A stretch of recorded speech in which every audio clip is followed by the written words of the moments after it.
Welcome back to the Colts Cast. Here's Jamal Lawrence. I am Eric Smith, your host of the Colts Cast. Hey, the Indianapolis Colts take on an AFC South rival, the Tennessee Titans, in Nissan Stadium Sunday, 2 o'clock or 1 o'clock game? 1 o'clock. 1 o'clock. All right, we're back on the 1 o'clock games. Had a 4:25 clash or 4:05 clash last week, but we're back. An AFC South clash here. Jamal, like we do every week. You know, we got 3 keys to victory. Oh, 3 of them things. Look, we've been right every time. Every time we've done an episode like this, we come out, we win in great fashion. You know, leverage penalty, dominate the Miami Dolphins. I'm here for it. I'm here for it, baby. Absolutely. Where would you like to start? Oh man, let's start just with our record against the Titans. I mean, dating back to 2015. So September of 2015 to September 2025. Well, I can't speak today. Colts are 12-8 against the Titans. So right now we still got the one up on them. We got the one up on them. I didn't look back to see exactly what it's been for the past year or two. I could. I mean, it looks like we won the last 1, 2, 3, 4. But let's not forget about the 1, 2, 3, 4, 5 in a row we lost to them for a little while. So that don't count. No, I just want to be fair. I don't want to be biased. It counts. I don't want to be biased. But neither here nor there. You guys know the drill. Hit that like and subscribe button. Drop a comment. Let us know below what your 3 keys to success are. If you agree, disagree with ours. If you're a Titans fan coming along for the ride, welcome to the Colts Cast, where we do nothing but make sure the Titans do not get a chance at the AFC South Championship. But neither here nor there. Eric, let's start it off with, in my opinion, it's probably the most important. The young man himself, we see do it year over year over year. People fell asleep on him in the past. People were still hurt whenever he set out for a little bit. But my man is back in great fashion. Jonathan Taylor must repeat his performance. Yeah, Jonathan Taylor. And y'all tighten up, boys. Y'all don't come in here commenting, tighten up. We're not trying to hear that. Tighten down. Look, a repeat Jonathan Taylor performance, the reigning AFC Offensive Player of the Week, 27 touches, 215 total yards, and a tutty. He needs to have an encore on the road this week. Per Next Gen Stats, he leads the NFL in yards after contact with 202. Missed tackles forced at 14 and missed tackles forced yards at 112. He's also just been a legitimate force in the pass game, primarily pass protection. Like, he is literally an every down back. We saw that against the Denver Broncos, a complete, genuine workhorse back. You know, I just want him to stay healthy this year. I don't want him to have those nagging ankle injuries. If he can do that, he's going to have that reminiscent 2021 season where he was 18 rushing touchdowns, 1,800 rushing yards. I mean, he's averaging 5.5 yards per carry, just like last season. Or just like the 2021 season. What am I missing here? Nothing. Just missing him getting the ball for more touches, which will happen this week. We're talking about a Titans team. I think they're letting up right now about 150 yards a game, which I know has only been 2 games, but that's some numbers. JT is coming off a 165-yard game. I mean, I know he had that big run, that 68-yard boom, which we know he can do that every single game if he gets the opportunity to. But even without that, I mean, the dude is still putting up crazy numbers. He missed the entire fourth quarter of week 1 and still ended with 70-something yards. So, I mean, it's nothing for JT to hit 120 plus this week with another tud. And like you mentioned in the passing game as well, he can catch the ball and get in open space and make some moves. And we talked about this all off season long, how important it is for JT to work on that pass blocking, which it seems like he's been focusing on that as well, because he doesn't want anybody to be able to come out on the field on that third down and kind of give away what the play is. So I think he's trying to get to a well-rounded point. I've seen a couple things that people say he lost a couple steps with running the ball. Listen, I mean, with age, everyone gets a little slower. With injury, everyone gets a little slower. But my man is still out there booking every time he gets the opportunity to get the ball in his hands. And his vision is just top tier. I mean, I've said it a jabillion times. His vision is just reminiscent of LaDainian Tomlinson, where he just sits back there and waits for that hole to open up, and he hits it. And that's how he can average 5+ yards a carry, because he waits for the right opportunity. He's still shifty. He's still got it. He's still going to remain on that wall. And like I said last week, I will be rocking his jersey this week and moving forward. So JT is what it is. Going back to the JT. Could he actually, when it's all said and done, could he be the best Colts running back Ooh. ever? Like over Edge. Like The potential is there. I mean, I, that's a great question. I've heard people talk about it, and I think so too. I mean, I don't think you can rule it out. Like we haven't seen him, we haven't seen his career end yet.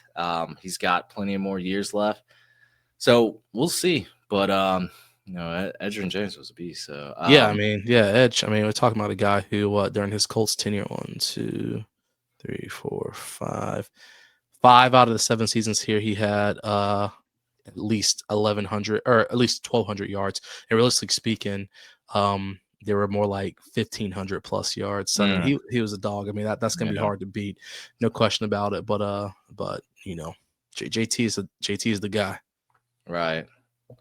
So just I think he'll get it done against the Titans. I feel like he always has, at least in past recent few years. But yeah, hopefully he can try to beat Edge out for that best Colts running back ever, or if we're claiming Marshall Faulk. But no, that was just a silly question I threw out. Second key, we got to force Cam Moore to beat the Colts through the air. Yeah, super important we do that. And I think it's funny because, of course, Colts had some locker room talk today. And Eric, I don't know if you saw Zaire's statement, what he said today to reporters during the thing. But I was going back to Ward's touchdown throw he had against the Rams. And Zaire said, I hope he makes that throw again. It wasn't a good throw.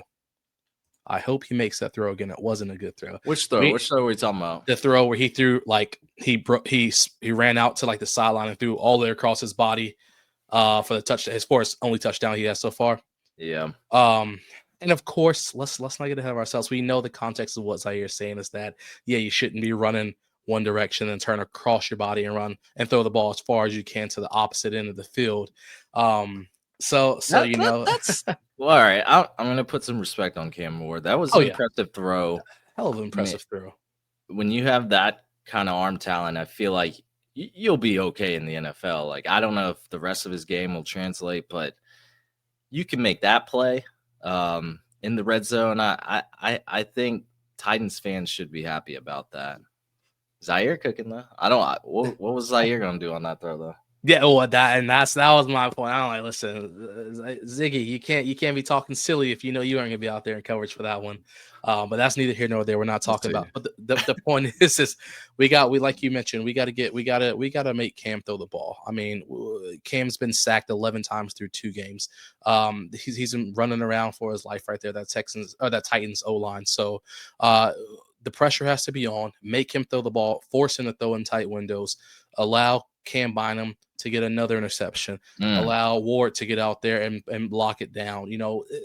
We can throw all kind of stunts at him to kind of get in his head and force him to do stuff that he's not the most comfortable with.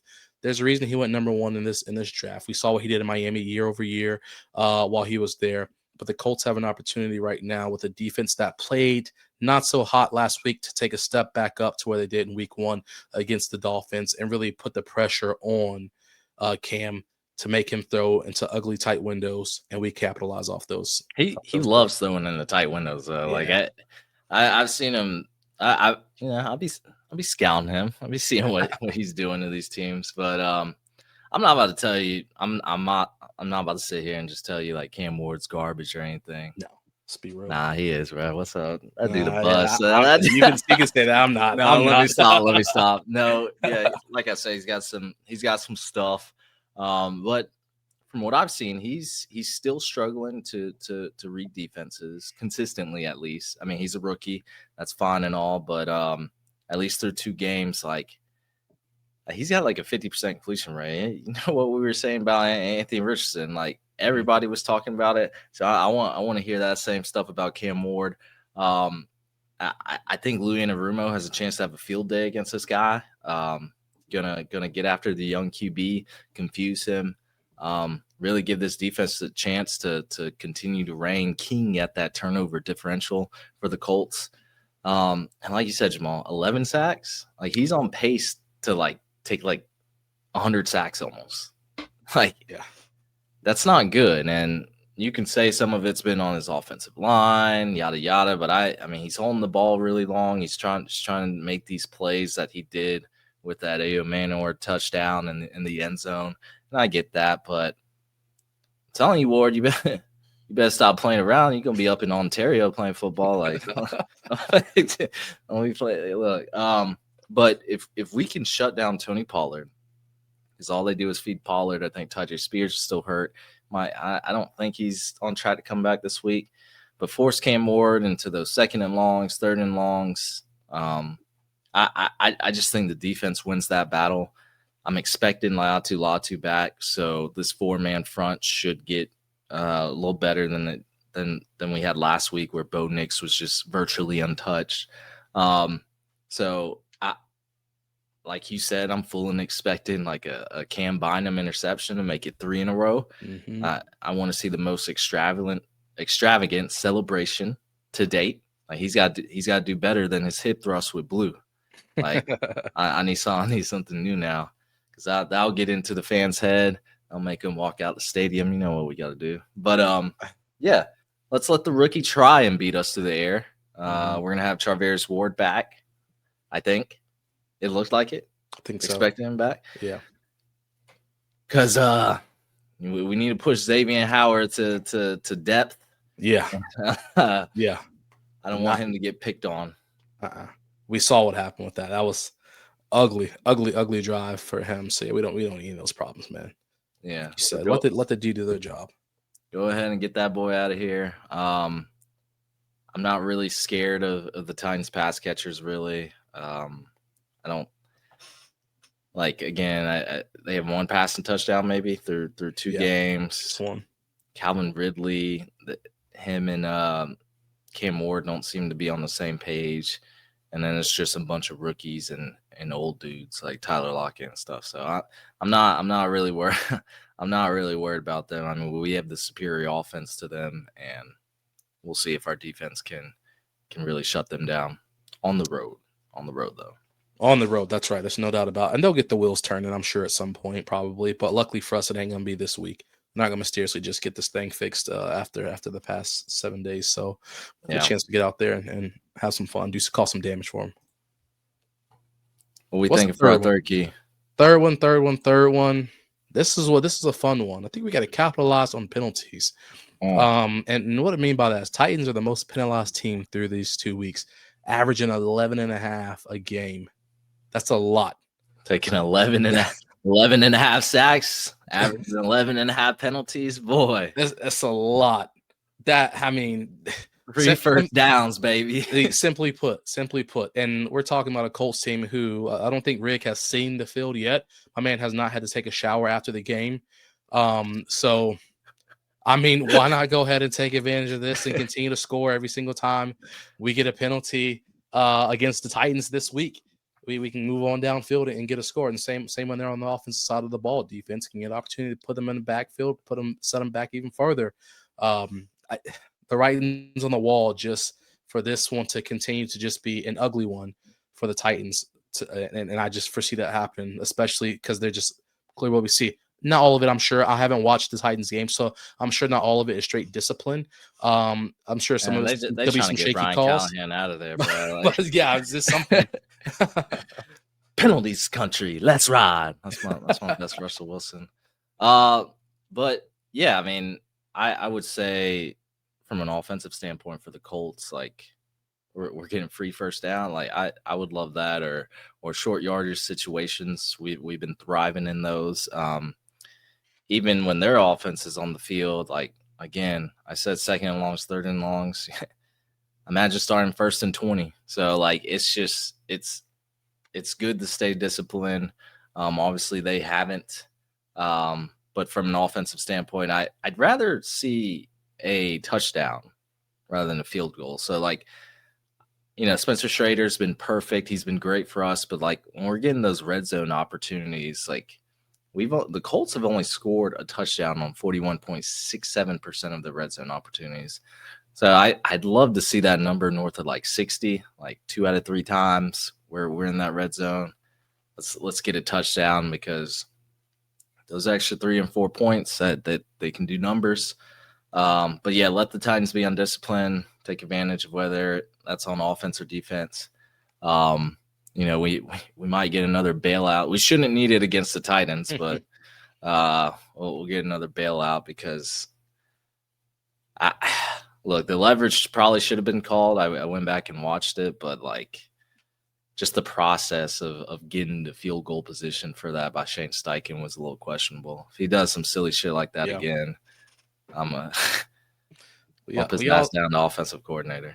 We all saw Carly face. We all saw Carly face on the sideline. My man called that play. She said, "Oh, what?" Taking notes. Everybody's thinking the same thing. Those mistakes can't happen. They can't happen. If the Colts go 3-0, we back on the ballot train. No, but what that's about 4-0.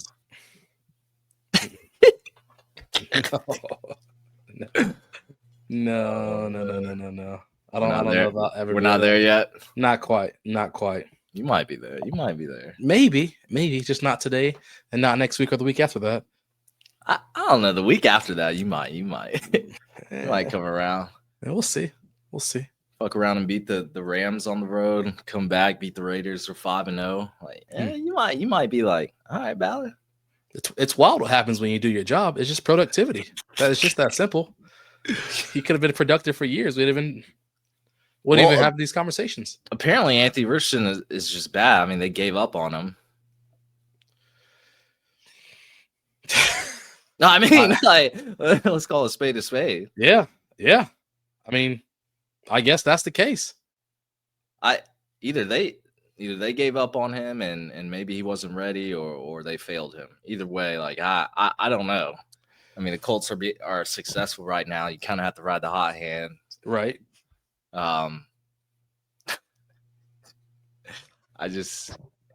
Weird process. Weird process. You knew you had a project quarterback. Anyway, who knows? This could just be maybe Jones is their guy. They always wanted to have to teach from Mallett's original game plan. Maybe when he got Richardson, he was trying to really find that quarterback to teach AR, and now maybe he feels like he has it. Well, I guess we'll find out if that 5th-year option comes into play, and then we move forward from there. I guess it's going to tell a lot. Now, bro, about to get traded in the offseason. It's a couple months away. It's a long time from now, but it's gonna be interesting to see how this all starts to play out. Really depending on what's going to happen over these next, 3-4 weeks. I think that'll be a pretty telltale sign for us. Well, a lot of people that aren't Colts fans are predicting a Daniel Jones fall off. Mm-hmm. So they're comparing it to the New Orleans Saints last year, where they started off really hot, like 2-0. They were blowing out their opponents that I think they played the Panthers one time, and I forget who they played the other game, but started off really hot, and then they won like 4 games that year. So went to 2-0 to like 4-12, 5-11, whatever. So now I think we have a better infrastructure and team around us than the Saints do, but it does make you wonder, like, all right, we get some film on Jones, get some film on the offense, like what happens then? But again, I don't expect that to happen against the Titans. I'd be shocked if we lost this game miserably. I'd be shocked if we lost this game, period. I think the Colts are the superior team. Vegas seems to think so. I think we're 3.5-point favorites.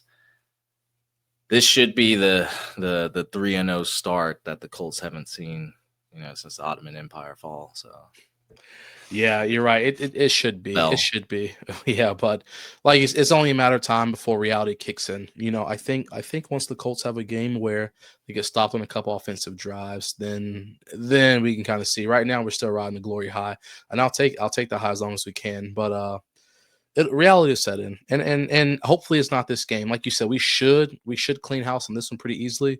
But talking about cleaning house, boy. We 2-0. No, I You're should say already talking about getting I ballot out. I wasn't even talking about. I guess I'll just say we should go through and sweep this thing up real easy with those 2.5, 3.5 points you talked about. But at the end of the same time, I could see the Colts just, Holding it going up. in and colting it up, and then just thinking that we're gonna go in and get an easy dub, and all of a sudden the back is against the wall, and we're like, oh shoot, Fire ballot. FBS fire ballot season, baby. Oh, I can't wait for this roller coaster. Nah, yeah, I know it's fun. I would have never predicted that we'd be having this much fun at the beginning of the season, because it was nothing but doom and gloom all season, and everything. So just appreciate and enjoy it while we still got it. I'm appreciating Daniel Jones. I got him starting in one of my dynasty fantasy football leagues. Boy's cooking. Keep cooking, baby. Cooking. Cook the rest of the season. I need this money. But those are 3 keys to victory for the Indianapolis Colts at the Tennessee Titans. So we need to repeat Jonathan Taylor performance. We need to force Cam Ward to beat the Colts through the air because we know he can't, and we need to capitalize on penalties. That's all I got. That's it. Simple. Straight to the point. That's going to be it for us, everyone. Thank you for listening to the Coltscast. We are live on Apple Podcasts, Spotify, YouTube, or any platform you use to listen to podcasts, and we'll be back next time to give you some more Indianapolis Colts content. I'll take care. Take it easy.